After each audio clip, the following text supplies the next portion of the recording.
They burned temples, banned Sanskrit, killed priests.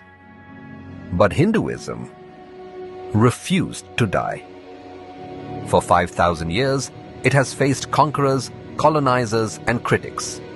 Yet it still breathes through mantras, festivals, and the Gita. This is the story of how Hinduism survived 5 invasions and why it still thrives today. 6th century BCE, the Persian Achaemenids conquered the northwest of ancient India, now modern-day Pakistan.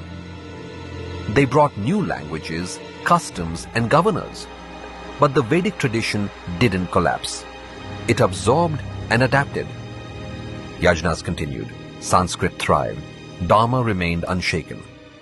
This was the first test. Could Hinduism survive without borders?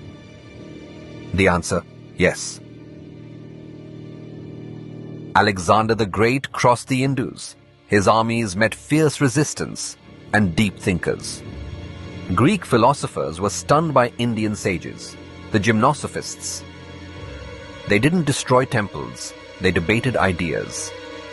And when the Greeks left, Indian thought influenced them more than they influenced India. The Upanishads outlasted Aristotle in this land. From the 8th to the 18th century, wave after wave of Islamic invaders entered India: Ghazni, Ghori, the Tughlaqs, the Mughals. Thousands of temples were destroyed, icons smashed, Sanskrit scholars killed or silenced. Sanskrit schools vanished, gurukuls turned to ashes, the sacred thread was outlawed in some regions. But here's what they couldn't destroy: the Bhakti movement. While kings fought, saints like Mirabai, Tulsidas, and Kabir took Hinduism to the streets in local languages through poems and songs. Ramnam Satyahai became the people's chant, not just a priest's verse. They tried to silence Sanskrit, but they awakened devotion in the people's tongue. Then came the British. They didn't destroy temples with swords, they used schools. They called the Vedas primitive, mocked rituals, replaced gurukuls with English medium institutions. But Hinduism evolved again. Swami Vivekananda stood in Chicago and shook the West. Dayananda Saraswati revived the Vedas. Sri Aurobindo fused spiritual power with national awakening. They tried to rewrite our past, but India rewrote its future. Even after independence, Hinduism faced a silent invasion, modern mockery. Temples were called superstition, Sanskrit dismissed as dead, Dharma ridiculed in elite circles. But what happened?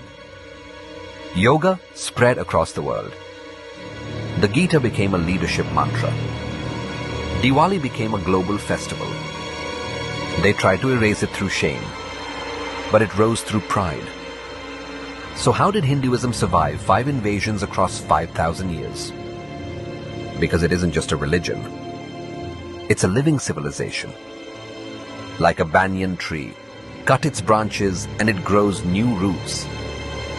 It bends but never breaks. Because it was never built by one prophet, one book, or one ruler. It lives in billions, through prayer, through breath, through time. If this story moved you, don't let it fade.